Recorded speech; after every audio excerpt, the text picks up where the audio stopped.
What's up, Brad Squad? It's your boy, Yonathan Elias. You already know, if you want to become a U.S. citizen, you have to pass the United States USCIS naturalization test. But a lot of people don't usually pass it, so we're going to find some people and see how well they do. And I also want you guys to play along with us. Let's go find them.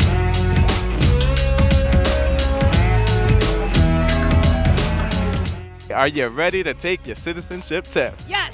Name one war fought by the United States in the 1900s. Was it World War I, Revolutionary War, Civil War, or War of 1812? Civil War? Ooh, I've got no idea, so I'm going to say the War of 1812. World War I? There you go. There you go. I mean, I was like, is this a trick question? Right. What am I missing? No. That would be World War I if it's in the 1900s. There you go. Good job.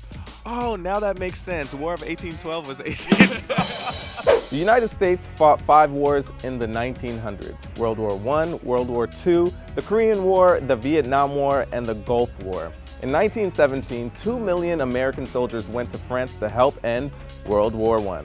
The United States joined France, Britain, and Russia in a war against Germany and the Austria-Hungary. The war ended in 1918. What is the economic system in the United States? Is it a capitalist economy, communist economy, socialist economy, or none of these? Well, it's not communist. I would have thought it's capitalist. Capitalist economy? Capitalist.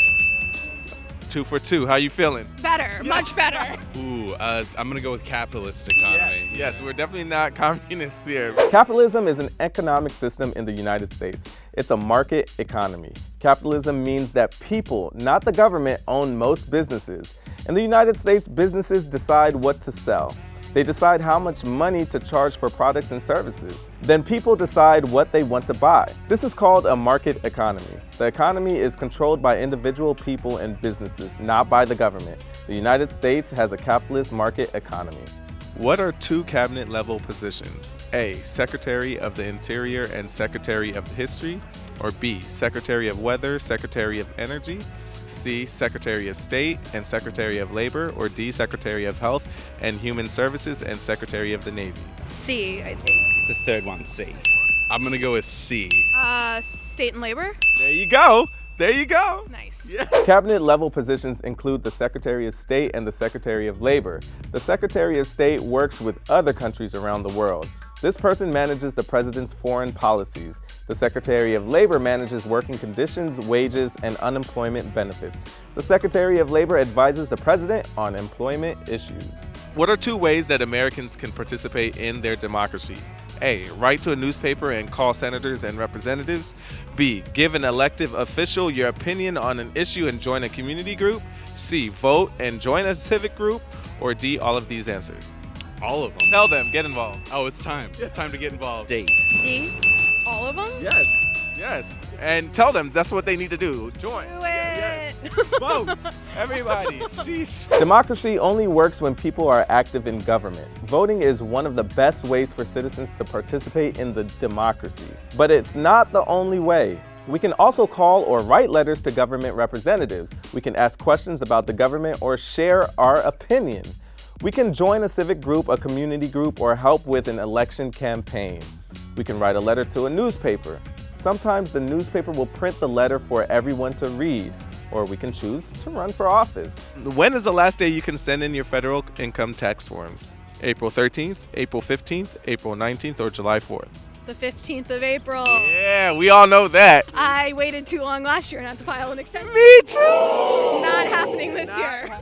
April 13th? Not July 4th. It's not. I know it's in April.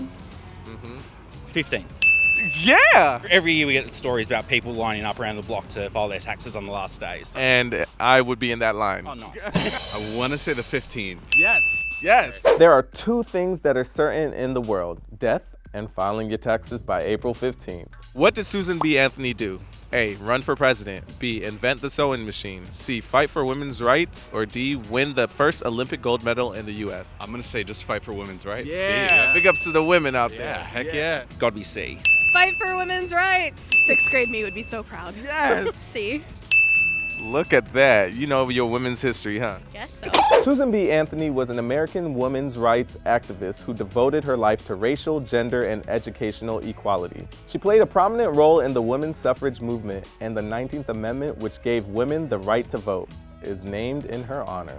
Name 2 states that border Canada. Nah, I don't know that. Border Canada.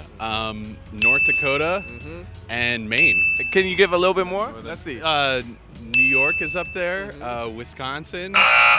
No. Illinois. No. I'm blanking now. Oh, Washington. There you go. The border Canada.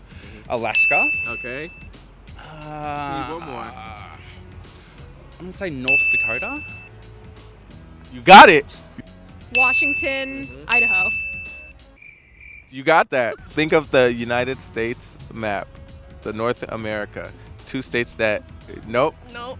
So all correct answers are Maine, New Hampshire, Vermont, New York, Pennsylvania, Ohio, Michigan, Minnesota, North Dakota, Montana, Idaho, Washington, and Alaska. What does the 13 stripes signify on our flag? A, 1 for every original colony. B, 1 for every founding founder. C, 1 for every ship that discovered the New World. Or D, 1 for every city in the U.S. in 1774. Isn't it the first one? For every original colony, 1 for every founding founder. You got it. Yeah. 1 for every original colony. There you go. Those colonies. It's those 13 colonies. Yeah. I love it. The 50 stars on the flag represent the 50 states of the United States of America. And the 13 stripes represent the 13 British colonies that were declared independence from the Kingdom of Great Britain and became the first states in the U.S. Last. If you get this, you got 100%. Yay! What is the tallest mountain in the continental United States? A, Mount Mitchell in North Carolina. B, Mount Whitney in California. C, Mount Elbert in Colorado. Or D, Mount Rainier in Washington. I want to say Rainier, but I don't actually know if that's right. I lived in Seattle for 3 years. I should know this, if it's that or not. I'm going to go with Mount Rainier in Washington. I'm just gonna go for C. California. Come on, you passed. You guessed. I really guess. Sure, why not Rainier? It is Mount Whitney in California. Darn it! No. Listen, why? So close, but guess what? You get to stay in the States, all right? Mount Whitney in the Sierra Mountains of California is the tallest in the continental U.S., rising 14,494 feet above sea level. When factoring in Alaska, however, Mount Whitney comes in at number 11 with the top 10 highest peaks, all towering over the 49th state. Well, there you have it. I'm gonna be looking at all your answers, see how well you guys did. You saw how my friends did. It wasn't too bad. A lot of them thought that they were gonna fail right away, but you gotta go back into that brain, that 6th grade history. All right, y'all, back to the studio.